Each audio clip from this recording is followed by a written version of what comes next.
Alberigo, and this is the School Owner Talk podcast.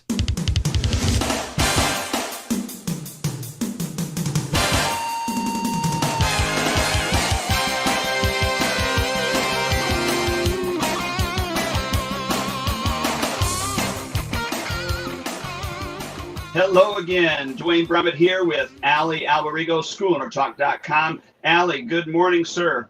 Hey, good morning to you. We're both in our sweatshirts. Is it chilly by you?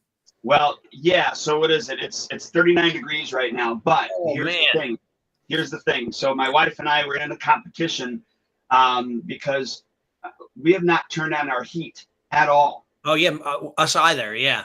So we're just dressing in layers and we're sleeping in layers, and yeah. So we're kind of in a competition because I know for us, I don't know about you guys, but by the end of the week, I think by Saturday here, we're going to be like in the 70s, like 71, 72, 73, something like that. It's nuts, right? Like, it's crazy. I know, like, one day we had our air conditioner. Well, we sleep very cold. Like, everything. My friend John Gayson, who you know, posted about how he didn't sleep. It was like 2 or 3 in the morning. And I'm up reading his post on Facebook going, me too. You know, and I go, and we do everything from blackout blinds to a sound machine to everything you could possibly do. And we have our air conditioner keeping the room at like 62 degrees. Our dogs are so cold, they get under the covers with us. That's how cold it is.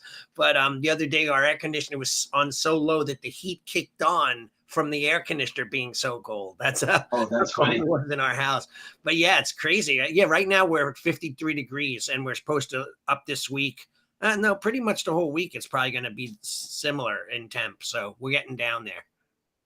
Yeah, no, we're just we're figuring, you know what, we're gonna tough it out as long as we can, right? Yeah, and dude, look at with the cost of oil. Like, I had an oil delivery at my house. It was like $600 for 100 gallons.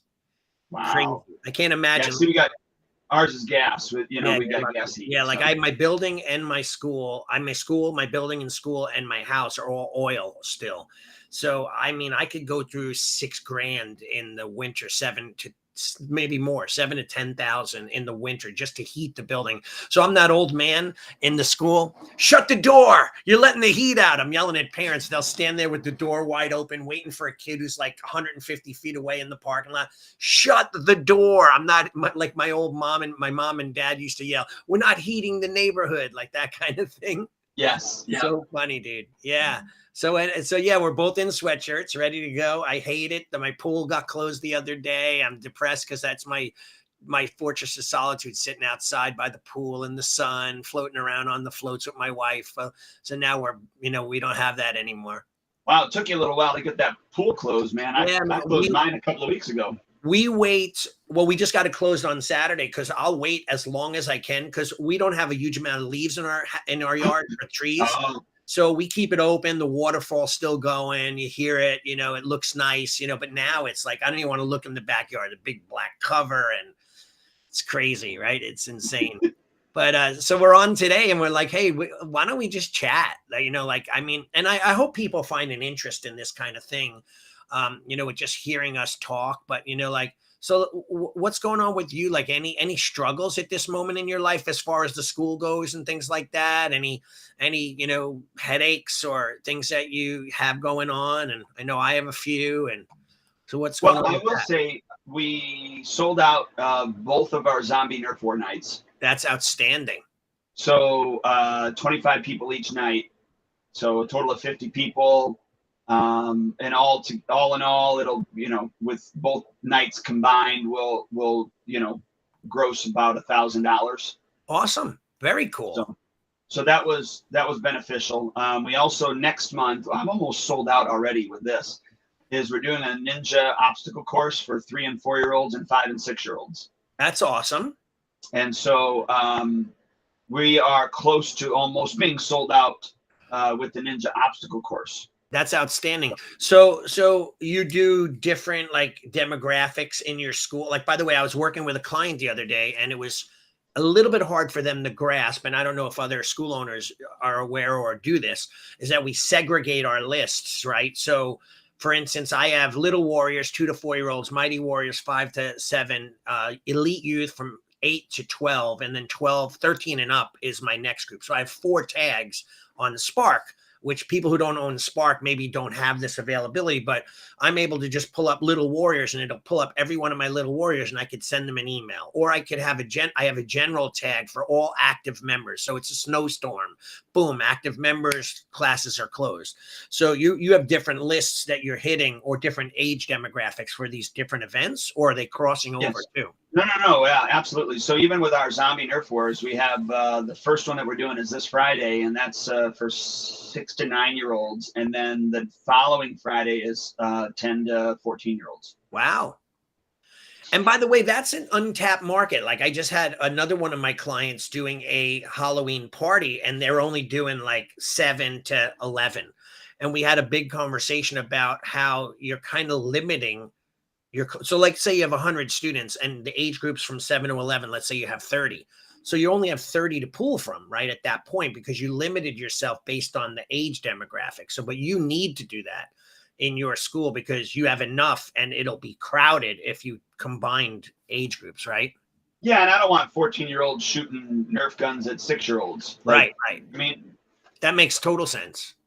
Yeah. So it's like middle school, high school philosophy, right? Like how, certain groups are supposed to be segregated. And, this month in October, we focused on obviously those two groups. So again, 6 to 9 year olds, and then 10 to 14 year olds. So that's why in November, we're focusing in on the 3 and 4, and also the 5 and 6 year olds. Now, that being said, the 6 year olds get the crossover on both. Yeah. Cool. On both, but that's all right. And some may go to both and some may not. So that's great, though. You have that opportunity. That's what I always like about you. Even with your schedule, you have a really unique way of closing. If you're closed on a holiday for the Monday, you also close on that following day, the Tuesday, because your classes are a certain Monday, Wednesday, Friday, Tuesday, Thursday, Saturday dynamic. So you want to make sure that everyone has the same closures, right? And yeah, so we operate, basically our classes are Monday through Thursday. So either you do a Monday, Wednesday, or you do a Tuesday, Thursday.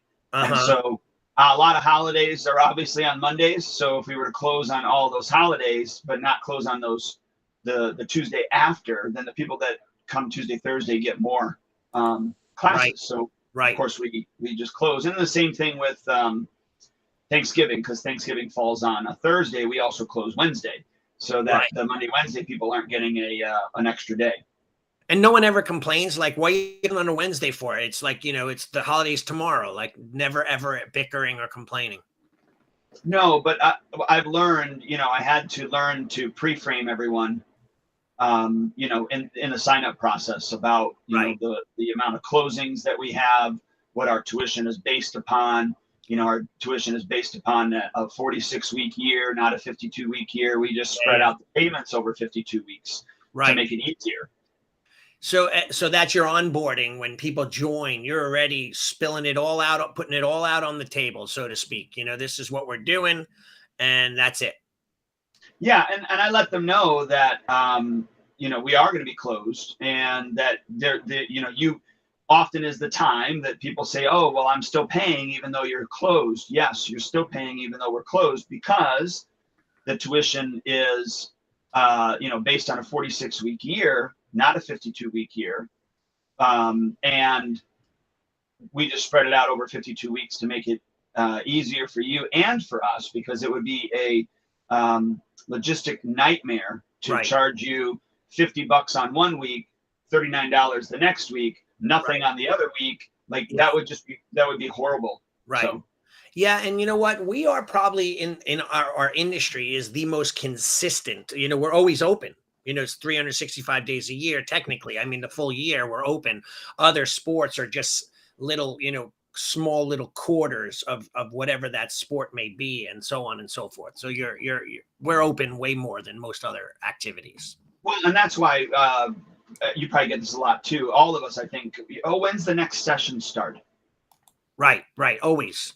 Yeah. And, we don't operate. I mean, maybe some schools do, but we don't operate in sessions. It's ongoing. You come in, you start your trial, and, the way that we obviously have our white belt or lower level or whatever you want to call it, curriculum or lesson plan, it's easy to just jump in no matter where you're at. Exactly. Yeah. People always say to me, when are you taking new enrollments? I'm like, yeah, we do it every day, all year long. We don't have a certain period of time where we just do enrollment strategy. That's great. So how is everything with your economy? It's funny. I was working with one of my clients today, and we don't, normally we don't think in this sense, right? So we're talking about how income may be down because the economy is down, or there's a recession, or inflation is up. And then we're like, wow, billing volume is down a little, but inflation is up a little. So in technicality, billing is a lot further down based on inflation, because we're making less because we're spending more in our schools, to pay the bills, like we mentioned before, for me, for oil, heat, and the other stuff. Like, I mean, I pay $485 a month just on my electric bill in my school. And that's another thing. I'm like, we used to have a company around here called LIPA.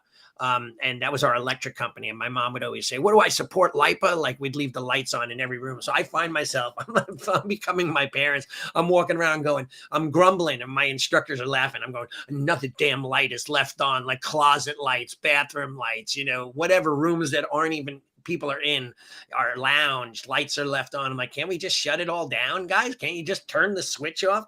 Because it's so expensive, right, to run a school, right? Well, we installed in our bathrooms, we have those motion lights. Yes. So it automatically turns off. And if they're in the bathroom longer than 5 minutes, it shuts off on them. I've had that happen where we had them in our bathroom, and they would go we have in our boys' room and girls' room, we have 2 individual stalls, like in a restaurant. And then we have the sinks for community sinks for whoever's in the bathroom. But I've heard people go, I'm still in here, when we used to have that switch. The lights are off. It's like pitch black. They can't see anything. So I got rid of those. But you're right, though. Like, you burn so much electricity by just waste, so you got to be real careful. I mean, as school owners, we have to watch everything, which people don't realize. They think we're just running like we're Scrooge McDuck, that old Disney cartoon where he'd dive into his vault of gold and swim around like it was a swimming pool, running to there with bags of money. People don't realize how much it takes to keep a school in operation, and the costs and so on. Well, yeah, I mean, anytime you talk to somebody and they're talking to you and you own a business, in their head they're thinking, oh, well, you're a millionaire. Right. Yeah, exactly. Well, they always thought that. Like, they don't know. And by the way, isn't that interesting? Like, they're statistically, lawyers, doctors, like high-end professionals that people have spent years of college to get a degree in, they're like floating on, just a little bit above, the profit margin, or going bankrupt. Like, what do they say about financial? My friend is a big financial coach, Mel Abraham, and he says that the average person is one paycheck away from being broke, like being evicted or not making their car payment. I think that's so sad, because again, with my clients today that I did coaching for, and we talked about, like, okay, the economy's down, expenses are up, let's complain. No, I said, let's make more money. We have the license to print more money. Again, I want to repeat, legally make money, not print it, actually print it, right? Just so no one gets the wrong idea. But what could we do to make the difference? Could we do more retail sales, push upgrades on the programs? Like, what are we focused on today to make our schools make more, do more, be better? That's the real question. Well, agreed. And, I know we've already kind of talked about this, but the other thing is, I'm getting our sweatshirts, our hoodies for the winter. That's almost done and ready, so that I can start advertising those, so that, obviously we can make a little profit on that. And have people out wearing our gear. You know what I mean? Yep, absolutely.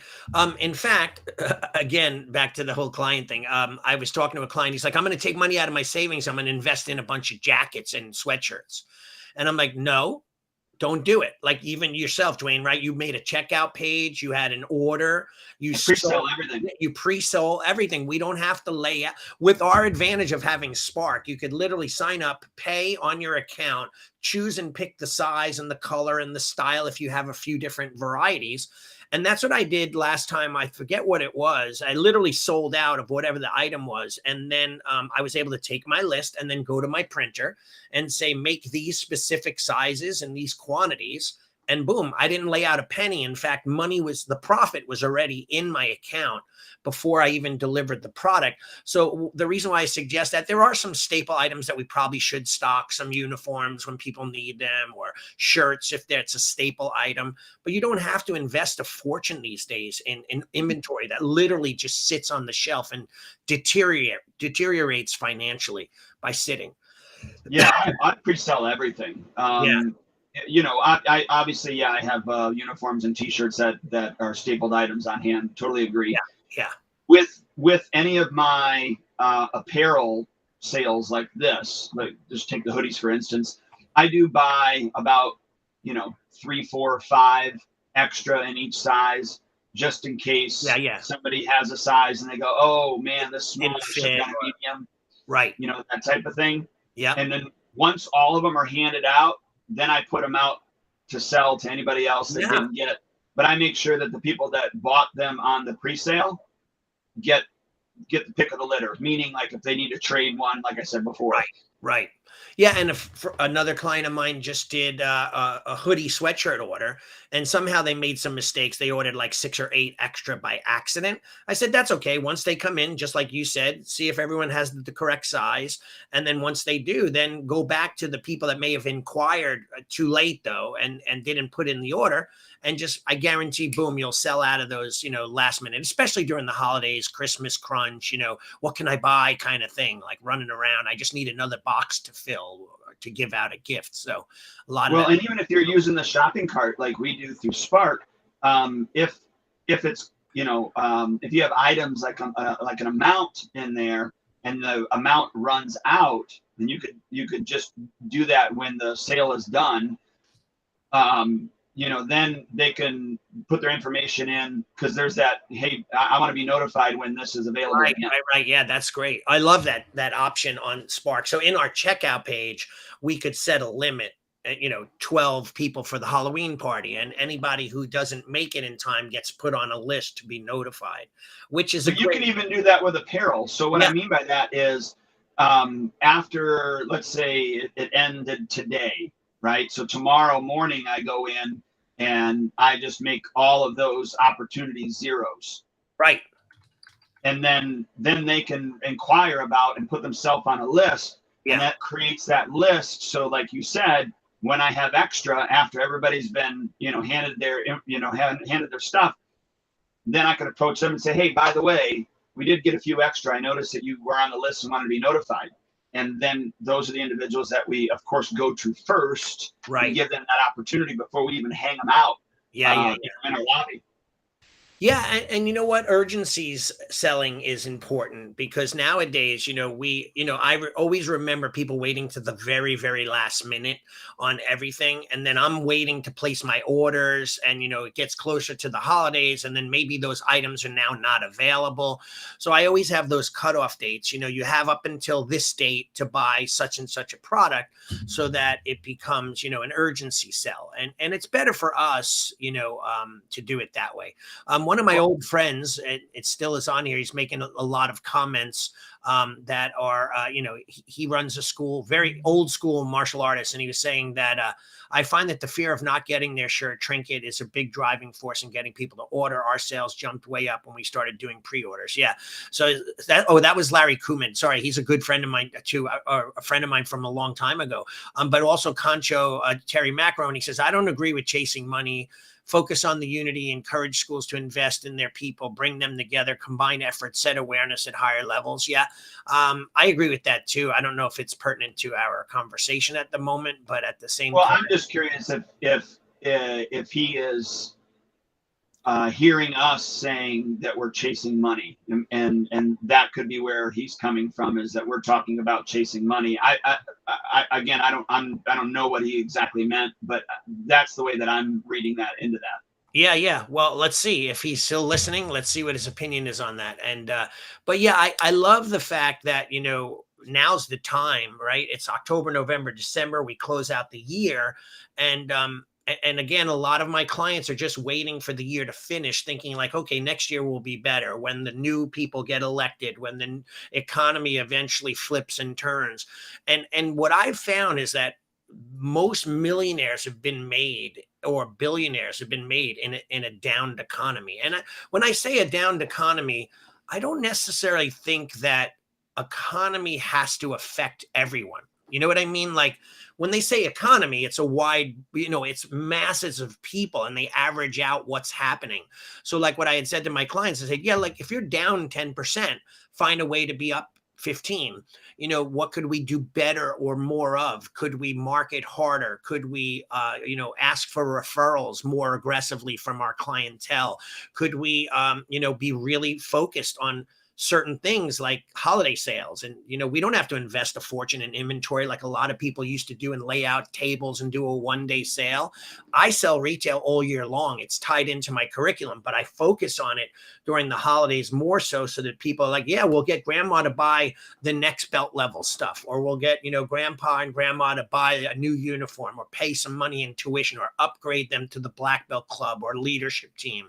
So you just got to think ahead of the game and say, like, what could I do right now to make my life better, rather than sit back and be like in a boat with no oars and no sail and just let the tides bring you wherever, right? You want to make sure you control your future. What are your thoughts on that? No, I totally agree. And I would add on to that it is not improper to educate your clients to those opportunities. And what I mean by that is letting them know that, hey, have you ever thought about, grandma or grandpa, or that favorite aunt that always buys gifts for your kids, to maybe invest into their martial arts training, and here's a few options, or here's a few ideas.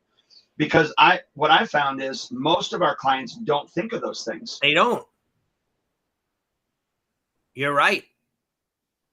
So by informing them that those are some things that others have done in the past, I've had parents have an aha moment when they've done that. So yeah, and you know what though, isn't that interesting? Because you're right though, like that, I've done that where people go, you know what, I really can't afford the tuition. It's just outside my budget. I said, well, here's a few ideas, and then I'll tell them, go back. Do you have a mom and dad, grandparents that maybe? And you know what happens a lot of times? They'll go, I've never thought of that, and then they go to the grandparents and they come back with a pay in full. Here, put this on my mom's credit card or dad's credit card. They say they're going to pay it. So I think that independence sometimes of us being on our own, we're afraid to ask, or maybe we didn't even think of asking because we're so used to living on our own. But nothing is better than, getting a gift of tuition or the next weapon package, or, an upgrade to a program being paid for by a relative, rather than that stupid, ugly sweater. I mean, I remember running through the mall. I no longer do it. My daughter's older now, but I would be looking like going like, oh yeah, I'll get her one. There's a sale on one earbud, I'll get one, and I'll just put it in a pack, and she'll open it up and go, an earbud? Like, well, I already have, like stupid things that I would do just to put stuff under the tree. Yes. And I'd waste money. And, there's her closet is filled with clothes she would never wear, and games that she never played, and things that she never was interested in. And I knew that was going to happen, but I just bought it to have another gift to tear open. Well, why not give the gift of something that's important? So people don't, you're right, by pointing that out, opens up a whole new world of sales, right? Because we used to call it the wish list, and we'd have everyone fill out what they needed and I have a printed wish list, and they'd write, I need my bow staff, I need my sword, I need my padded sword, my sparring gear. And then they would write down, who could possibly get it for them on there. And I'd say, share this list with your family members. And then they could call me and place the order right over the telephone. And it'll be a surprise if that's what you want, or, or whatever. Yeah, that's a good idea. Yeah. So, I also am I'm almost finished, almost completed with getting my Karate for Christmas all ready to launch on November 1st. Awesome. So anybody wants to look at it, just go to karateforchristmas.com. Again, that's karateforchristmas.com. But so for both locations, whether it's the Bradley one or the New Lenox one, and so the website is all complete. The back ends, the sale, like the shopping carts are done. I got a few automations I have to finish up. But that being said, I've already contacted Gus from Lead Hunter Media, right, and we're putting together a Facebook advertising campaign for that. Good job. So the Karate for Christmas offer is 2 months of martial arts training. Also, a free uniform, one of our t-shirts that's required to wear underneath. Yeah. So free t-shirt. Also an ebook copy of one of my books. Great. How to build, 30 days to higher self-esteem for your child. And a free belt testing by the end of the second month. Wow, good. So a $418, and I don't remember the pennies, but let's just say 98 cents. Yeah. Opportunity for only $69. That's great. And for the first 10 people to order, they also get a $10 Target gift card. Wow. And then I mail it all to them for free. So they can wrap it up, put it underneath their tree. I got a nice little certificate that's made with the kid. We're going to put the kid's name on it and everything. And then we mail that. So they can wrap it up and put it all underneath the tree for Christmas. So, and then next week, I go into the radio station. So you talk about the downturn, right? Mm-hmm. And schools will not be investing during this time. Right. They're going to pull back their advertising dollars. Right. I am pouring more money into my advertising. Yeah. And so I will be going in next week to record the Karate for Christmas ads that will be playing for 13 weeks on the local radio station. Wow, good for you, dude. That's amazing. Yeah, someone just wrote, that's awesome. That's Larry Kuman. He's a big player in the martial arts as well. He also wrote, by the way, Dwayne, he wrote, I wouldn't say that he's answering a question with, by the way, my friend Sensei Macaron, old school guy, ran a very tiny school. So he's always been traditional. So maybe that's why talking about money sometimes is annoying to the old schoolers and and it seems disingenuous. I get it. That's not what this is all about. Our thing is to help schools reach more people. But Larry said, I wouldn't say that we chase the money. I chase opportunity to serve and grow a culture or a place where people feel part of the tribe. The profit that comes from the sales is just another resource that can go into growing your school and staff and community events, right? So important. So thanks, Larry, for that. And that's a big clarification that we are doing our job. And look, let me state this: our ninja obstacle course for 3 and 4-year-olds and 5 and 6-year-olds. Right. You don't want to know what the cost is? What, to run it? No. To go to it. Oh, for them to go? No, yeah. I do. It's an hour time, so you come in and do the obstacle course for an hour. Okay. Whatever their age is, that's how many canned goods they're supposed to bring in for our can drive for November. And that's their admission. That's their admission. That's outstanding. That's how I run my holiday party. I do a free holiday party for everybody, and it's a potluck dinner. Everyone brings their famous dish or dessert, meal or dessert. And we have these huge area of it set up with sternos, and I supply, all the plates and paper goods and all that, the room and the festivities, and Santa comes and does a visit. And in order to get in, they have to bring in 1 canned or non-perishable food product per family member that shows up ahead of time or during that.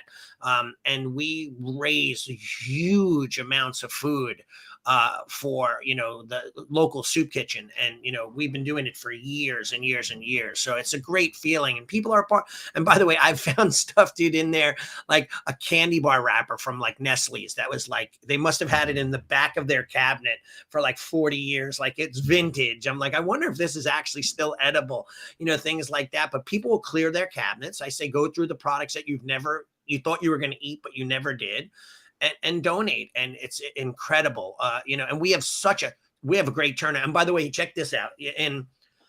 During Halloween, we bought years and years ago, we went to a craft store called Michael's, and we bought this digital clock countdown to Halloween.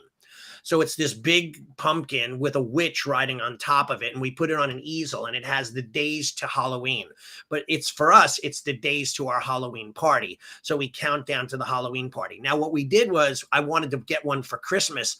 They don't have them. So I had some of my carpenter students make a Christmas tree, and we retrofitted it so it slides over the top of the pumpkin. And then here's what we do for Christmas. Every time someone signs up for the Christmas party, I take a paper cutout of a Christmas ball in full color, and I scotch tape it to the tree with their name on it, the Smith family, 4 members, so that the Christmas tree is first naked, and then it starts to fill up with Christmas balls of all the people that are coming to the Christmas party. And by the end of the time, we have, 150 people coming to our Christmas party. And it's very cool. We have this huge line for Christmas, lineup for Santa, and they sit on his lap and all of that stuff. It's just amazing. So in fact, that's a good reminder. I got to pick a holiday date party and start getting it out there now. I'm going to write that down, holiday party date. So yeah, some cool stuff there. What else, Dwayne, like right now, like, are you focused on anything in your school, curriculum wise, or I don't know, testing, or do you do anything like to focus on the students for a specific aspect before end of year, or is it just business as usual? Yeah, we're after all this time, we're pretty systematic on almost everything. Right. Do we do some out of the box things every once in a while? Certainly, but we're pretty systematic. So our testing process, everybody tests every 3 months. Okay. And even if once you get to your first degree black belt, and you're going to second degree, you still have quarterly tests, and you have to pass the quarterly tests to even be eligible to, go to that second degree black belt testing process. So, and so we do that. What is it? Every November, February, why can't I think? February, May, and then August. Okay. Those are all the testings. Now we do have, we are in a black belt testing cycle right now, because we have a black belt test on December 5th, December 3rd, because we always do it the first Saturday of December, and we do another one the first Saturday of June. Okay. So we do have a black belt testing process right now. Awesome. We've had people that already have done their first 2 pre-tests, and those that have passed now can go into November. So November 5th is their 3rd pre-test. They got to pass that one in order to go to the real test in December. Cool. Now, do you also let's go down. I don't want to say a negative path, because really not, but are you finding, like, I'm finding it's more difficult nowadays to teach everyone in general, but like up to adults, because they're, from teenagers down, just conceptually getting them to understand or be motivated or like work to their best ability. Like, I'm wondering, like, if every school out there is struggling with that, where we find, like, I've had a lot of people ask me, like, are you having the same problems? Do you have, like, people, like, I had a 12-year-old kid the other day comes in with his uniform, because we don't earn our belt yet. So we just take our gi before earning the belt, and we, tie it on the sides, like there's ties inside the uniform. And he had it flipped right over left. We do left over right. So I said, buddy, you got to change that. So he takes it, and he's like, I don't know how to tie a bow. He's 12 years old, doesn't know how to tie a bow. Most of my kids, the parents don't know how to tie their belts, so they just throw them on knowing that we're going to fix it. Like, so I started this belt tie challenge. Like, I made it into this big thing, 3 different videos from 3 different angles. This month is the belt tie challenge. And some people embraced it and the kids learned, while others are just like, they don't care. Like, so do you find this is still like going on with you? Like, people, I guess, because they have Velcro sneakers, they never learned how to tie a shoe or like tell time on a clock. Like, I find that it's interesting nowadays. I think I'm more of a jerk. Yeah. Because one, in order to go from white belt to yellow belt, you have to know how to tie your belt. I love that. And that's on your test. Right. And if you can't even tie it on your test, then you don't even pass. Right. Second to that is, I've had some people that have actually tied their belt on their test come in the following week with their new yellow belt, and it's tied in correctly. Right. So they crammed it, learned it, and then forgot it. They went for the test, didn't know it forever. So I will say, your belt's tied wrong. And by the way, we always have either an instructor or a storm team member that stands at the edge of the mat. And you have to be allowed in, Right. Same with us. We wait to and bow in. they check your uniform. I So like they're it. looking to see if things are tied, if you actually have your t-shirt, all of those things, if your shirt is tucked in. Yeah. They're not allowed to go on the floor unless their belt is tied correctly. And so, if I'm there, if it's my responsibility that day, and the belt isn't tied correctly, I say, well, you can't come in yet. Your belt isn't tied correctly. Tie it again. And if they don't know how to tie it or they're having trouble, then I just tell them, hey, look, I'm going to show you right now, and then here's what we're going to do: is you're going to tie it, show me that you know how to do it, and you're going to take it off again. And you're going to tie it, and you show me you know how to do it, and you're going to take it off again. You're going to do it 5 times in a row before I let you come out on that floor. When class is done, come see me, because you're going to tie that belt for me once again before you leave. And if you can't tie it, then you're going to go home and you're going to practice it, because I'm not going to let you on that floor next time until it's tied. So I hear that you say you're going to be a jerk, but you're not at all. I mean, I think that that's amazing. And I've always been that militant disciplinary figure. And over the years, I've gotten a little bit lax because I hate the fact that I hear myself saying that, because the reason why is because I just don't want to deal with drama. Don't want to fight with a parent. Don't want to get them mad at us. But I have to tell you this: when they get in my school, you earn your uniform. So you start off in sweatpants and a t-shirt. You earn your uniform. Then you earn your white belt. Lost you, Allie. We'll wait and see if he comes back on. So, hey, if you're staying, there he is. That was. Hold on. All right, now you're in. That was weird, man. I was talking and boom. Maybe you didn't like what I had to say. I hit you out, man. Yeah, but now I get this weird echo. But so when they get their white belt, we give them a packet, and in the packet they have a patch. So you got to put your patch on, yada yada yada. And shockingly enough, I'm like, wow. This is weird. I'm up. The reason why I'm echoing, Dwayne, is because I'm up in 2 areas. So I got to see if one of them I could shut down. Let me quickly delete one and tell me if I'm still there. Well, if you're not there, I won't be able to tell you. Yeah, but it's so weird. I have one. That's so odd, dude. Open. Yeah, we lost you. I'll wait for you to come back in.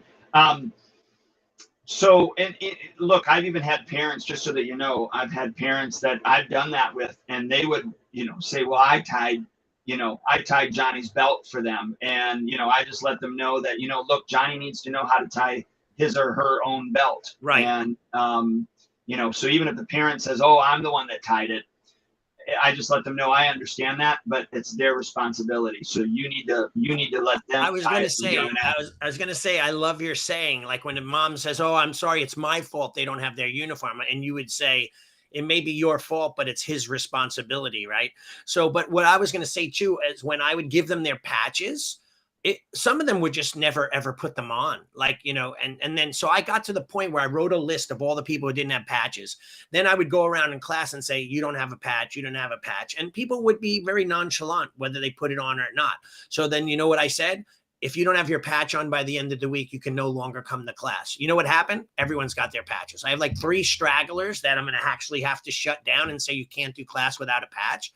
And I love what you said. You can't, come in unless you know how to tie your belt. The only way to make it happen is by creating a standard, right? You have to make some sort of standard, or else people will always push the edge, right, of getting away with whatever they could get away with. And it's not because they're trying to be disobedient. It's just because they're not focused or they don't believe in the value of what we're trying to preach, right?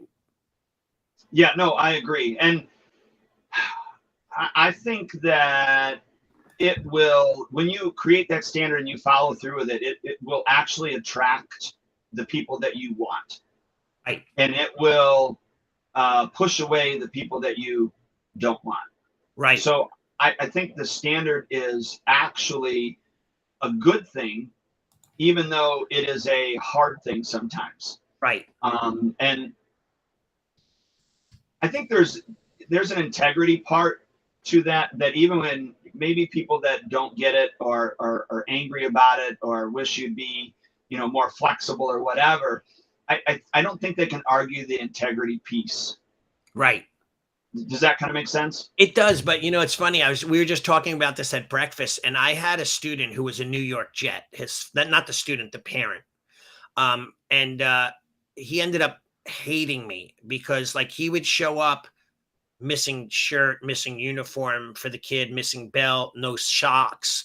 You want to train, you got to have socks on your feet. Well, and then he always would say, oh, it's just another money grab under his breath. Right. And I'm going, how is it a money grab? You get the uniform for free. But I once said to him, I said, you know what, you're a football player, professional football player. Could you show up in shorts and they'll still let you play because you say, oh, it's my wife's fault, or I'm sorry, I forgot? No, you're not going out on the field. You're in a full uniform. Every single part of your uniform, you have to have. But he could not see the value in uniform, in uniformity in our school. Like, right. So it's almost like maybe because he was forced to do it at work, he didn't want to do it anywhere else. Like, I don't know, but I found that you know what weird. I think it probably was is I'm an NFL player. I should be able to do what I want to do. Could be. I really think, that that's probably the case is okay. Yeah. I should do what I want. You're just a little peon martial arts instructor. Yeah. Well, he ended up quitting the school, and then him and his wife for like months badmouthed me anywhere you could possibly put it. And it's funny though, like they'd say, "Oh yeah, he makes you wear a uniform, and he does this." Anything that he said to make me look bad, people would comment underneath, going, "That's what the martial arts is all." Not even my students or parents, they would go, "But isn't that what the martial arts is all about? Like, why are you complaining that you're supposed to?" Like it actually got me more clients than it didn't, because people said, "Oh, I read your review and I want to join your school because you're so hard on the students and make sure that they do this or do that. That's what I want for my child, discipline and focus and so on." So, and I wouldn't even say we're hard on the students in as much as that we expect a certain standard. Exactly. And if you don't want to live up to that standard, then we're not the right school for you. Yeah. Both student and or parent. And what's expected is just common knowledge. Like, you can't show up. You could if you wanted to, but I'm sure it would be frowned upon showing up to church for Sunday mass in a Speedo, right? Like, people would be looking at you. I guess if you're getting baptized that day, maybe you need the Speedo. Yeah, maybe, right? But people would be like, what is wrong with this person? Like, so that's kind of weird. Do you find it difficult though these days that, with, learning how to tie their bow, or kids knowing their left from their right, or knowing, like, I laugh. My daughter and I, now that she's older, sometimes she'll just look at me with that look, and then we go home after class and laugh hysterical. But, I'm going like, "No, buddy, your other hand." And they use the same hand. No, the other hand. They'll use the same hand. I go, you got two hands, two options. What am I not explaining correctly? The other day I turned around, I'm facing in the same direction. I'm like, everyone raise their right hand. And I look, and everyone that has their hand up is good. There's like 5 in the room that got the other hand up. And I'm going, well, maybe they're dyslexic. All right, buddy, you switch hands. And then they do. I said, now put the weapon in that hand. And they put the tonfa in that hand. The majority of the people who had that left hand up, they flipped the tonfa and they raised their left hand. I'm going like, is this somebody? It would be the greatest punk, like someone punking me on TV, like to get me crazy. And then I turned to my guy, Ryan. I'm like, thank you for running classes a lot of times, because if not, I'd be really, really burned out. Like, I couldn't handle doing this every day.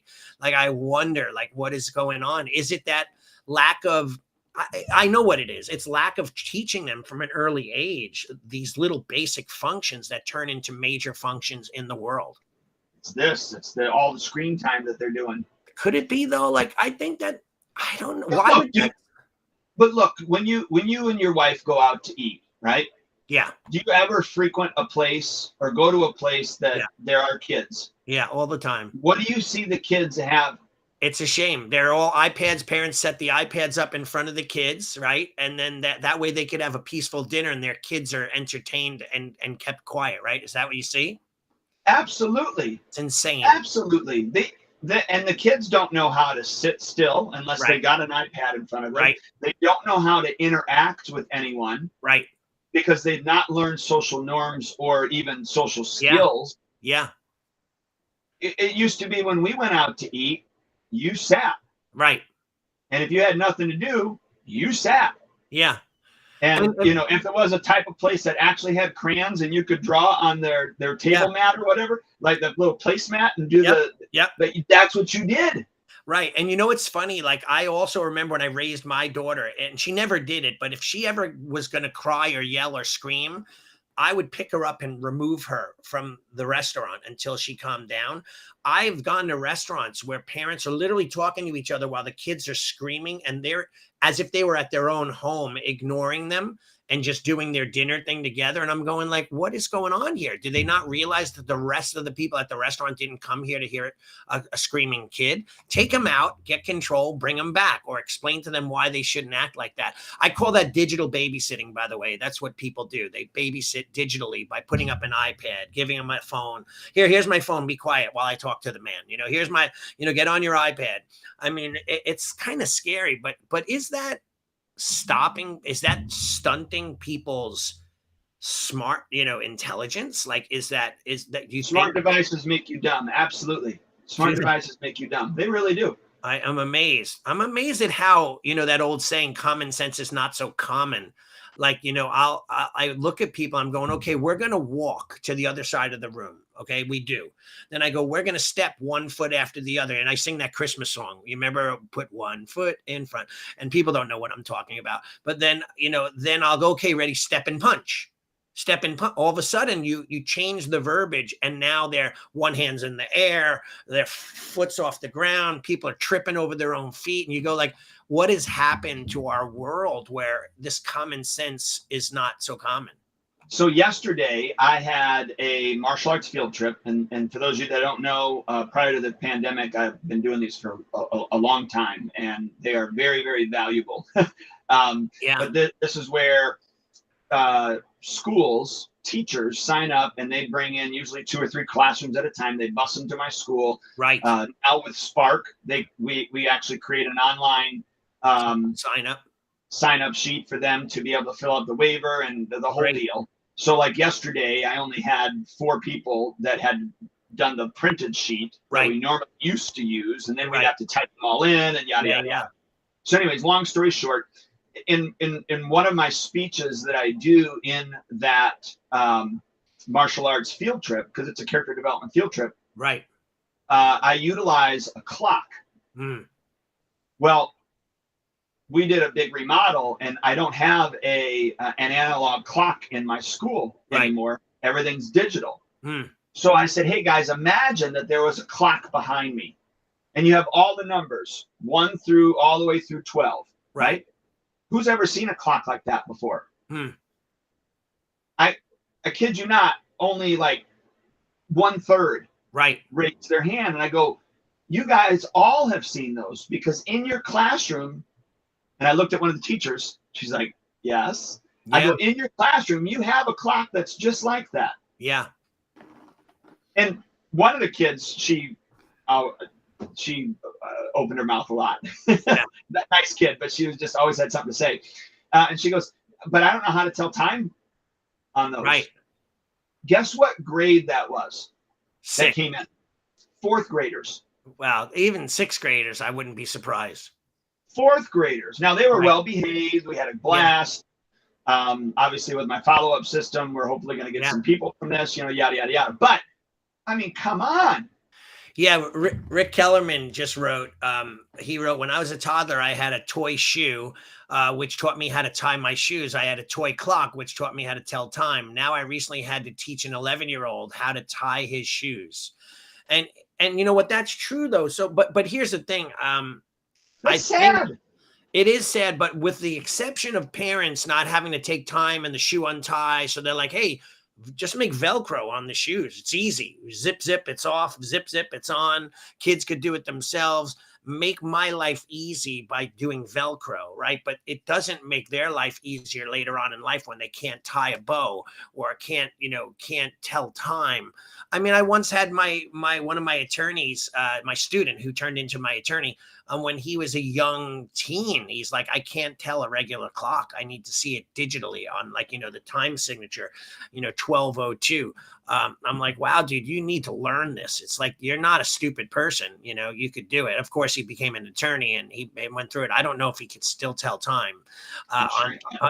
Who knows? Like, you never know. Like, if you don't do something that often, then you don't learn it, right? Like that whole entire concept. That's what I was telling my wife and daughter the other day. We were at dinner and I said, what would do really well? You'd probably have a very small portion of the population do it, but there would be well enough for people to run a business.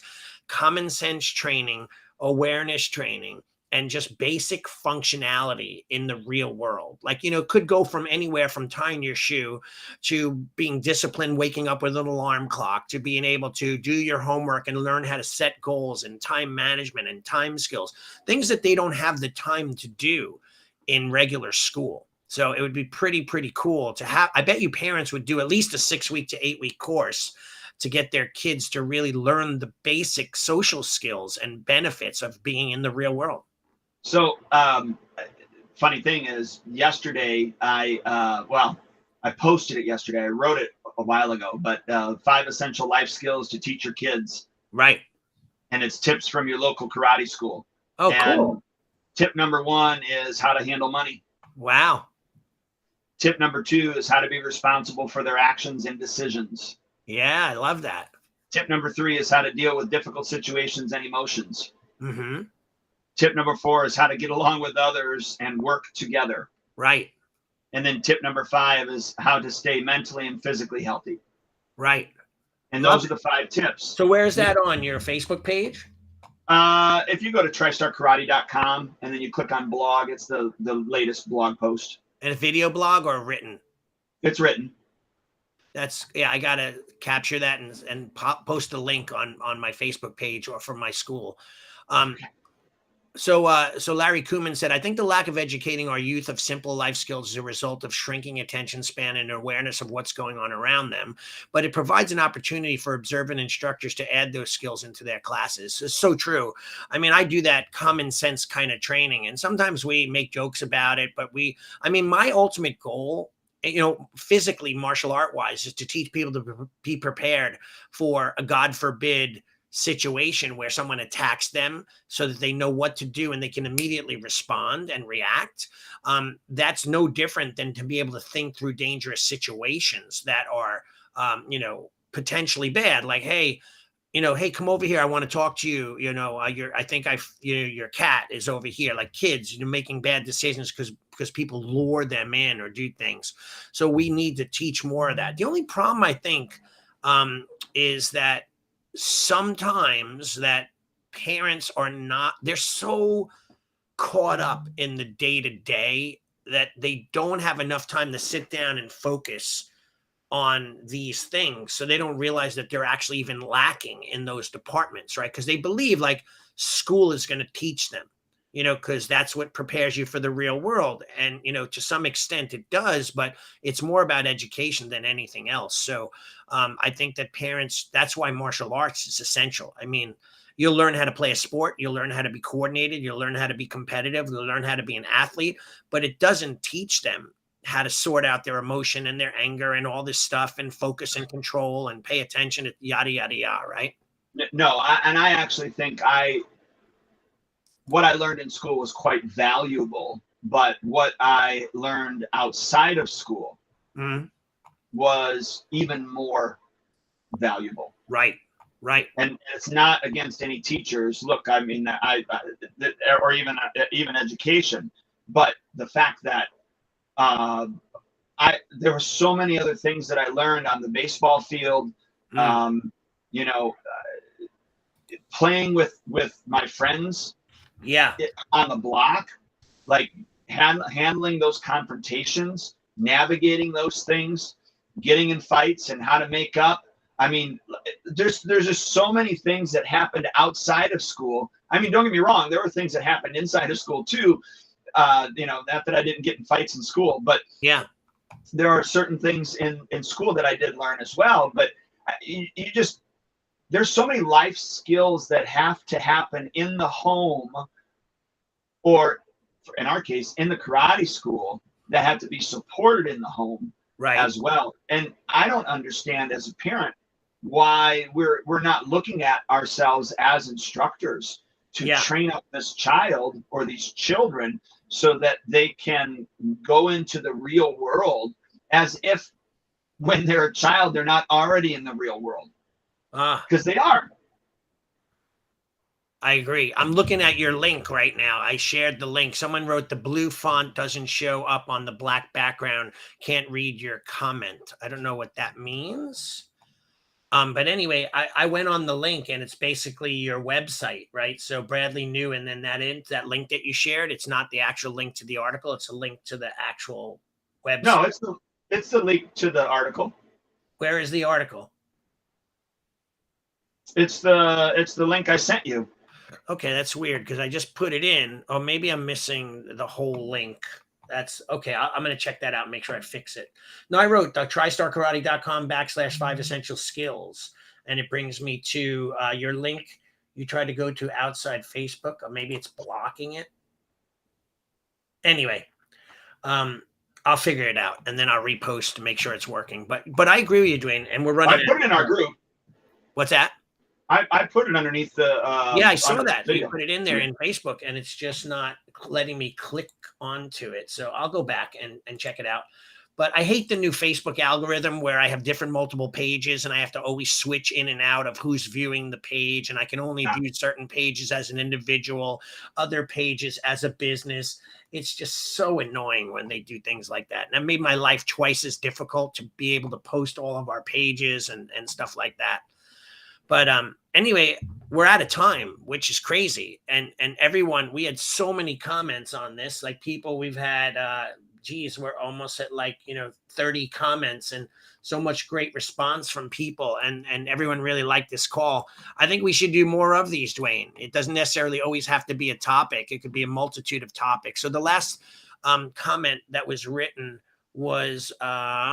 it says, I agree. I don't think our education system is doing a great job preparing our kids for the future, such as finances and credit and things that will build success in the future. I think teachers' hands are tied. I agree. Poor teachers are limited to what they can teach and the curriculum they have to teach and so on. Although I did, my nephew just got a job as a social studies teacher in junior high school or, middle school. And he has certain parameters of how he could teach the curriculum. Like he could set it up to teach it the way he wants. And he decided he's not doing homework assignments. He's not doing that kind of stuff. People have to learn it in class, study it in class, test it in class. So he's going to make it a little bit easier. I'm sure he's going to be a favorite teacher because he's not doing homework. He wrote also those skills are learned too late or after many challenges. Martial arts schools have a huge opportunity to teach these kids proactive self-defense. I love it. So that's pretty awesome. So, by the way, Jan, you and I should talk. We have some guy who's on our page and he's posting something about a t-shirt and asking people if they want to buy a t-shirt from Martial Arts School Owner Talk. Are you allowing that post to go through? No, it went in. I don't know how, but I'm going to delete it. But I wonder how he was able to actually do that. So I'm wondering if he is spamming it or whatever. We should just be aware, you and I. Okay. All right, dude. So great call, man. What do you think? You want to close it up? Yeah, I just want to remind everybody to go to schoolownertalk.com. There's a plethora of information on there. So hit that up. Allie, appreciate everything, sir. And we'll see you next time. Yep. Awesome. Bye, guys. Take care, everyone. Thank you for joining us for another episode of Martial Arts School Owner Talk podcast. This would not be possible if it weren't for the support of our amazing sponsors. Please check out Elite Insights for all your website needs.